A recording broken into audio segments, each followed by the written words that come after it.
Monsieur le Président, mes chers collègues, nous ne pouvons pas voter le budget primitif 2018 du territoire T12. Nous ne pouvons pas le voter pour deux raisons essentielles, des raisons structurelles et aussi parce que nous ne partageons pas vos choix budgétaires. Pour des raisons structurelles, les moyens de financement mobilisés ne sont pas vertueux, mes chers collègues. Je vous l'accorde, nous n'avons pas beaucoup de choix, mais l'absence de choix ne les rend pas pour autant acceptables. L'augmentation systématique du taux de CFE. La CFE, contribution foncière des entreprises. Vous augmentez systématiquement l'impôt sur les entreprises 3 années de suite, passant de 31,35% en 2016 à 31,85% en 2017, et maintenant vous le proposez à 31,94% en 2018, c'est-à-dire à son taux maximum chaque année.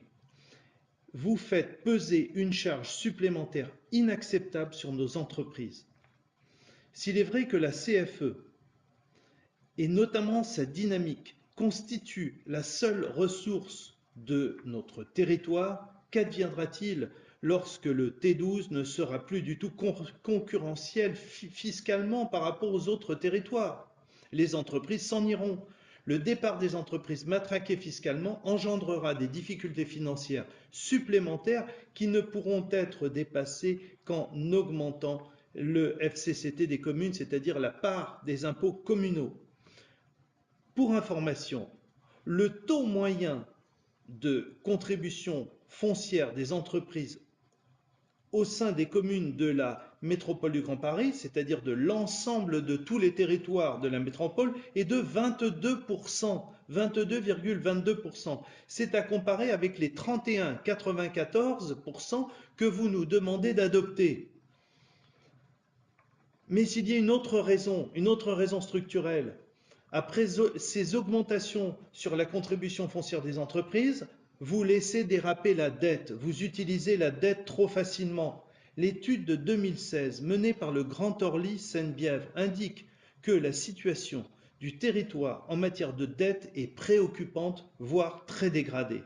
Si le stock de dette n'est pas le point critique, c'est bien la capacité de désendettement qui est en alerte maximum, bien au-delà des 15 ans qui servent de seuil critique et bien au-delà de l'objectif de l'État de 12 ans pour les grandes collectivités. En 2016, l'étude indique un délai de désendettement de 77 ans. La solution primordiale est de dégager de l'épargne nette pour un montant élevé. Malheureusement, ni le débat d'orientation budgétaire, ni le BP 2018 de ce territoire ne laissent entrevoir des sources d'économie. Au contraire, la mécanique est inverse, l'endettement augmente. Jugez vous-même, 14 millions inscrits au BP 2016, 24 millions pour 2017, 30 millions pour 2018. Même si l'on considère le remboursement annuel des emprunts, le stock de dette augmente considérablement d'au moins 18 millions sur 3 ans. Ces emprunts sont maintenant souscrits par le territoire. Donc les 24 communes en sont juridiquement solidaires et représentent des engagements communaux hors bilan. Il y a une autre raison pour laquelle je ne voterai pas, nous ne voterons pas ce budget. Nous ne le voterons pas non plus parce que nous ne partageons pas vos choix budgétaires.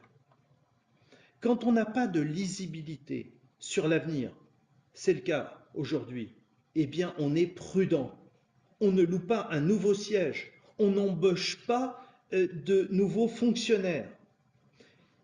Mes chers collègues, faisons comme pour nos villes, ne dépensons pas l'argent que nous n'avons pas. Quand on voit le mur arriver, on n'accélère pas. Mes chers collègues, de la faute de l'État, nos communes sont mises en grave difficulté financière. De la faute de l'État, nous subissons une intercommunalité imposée, un millefeuille coûteux qui repose financièrement toujours sur nos communes.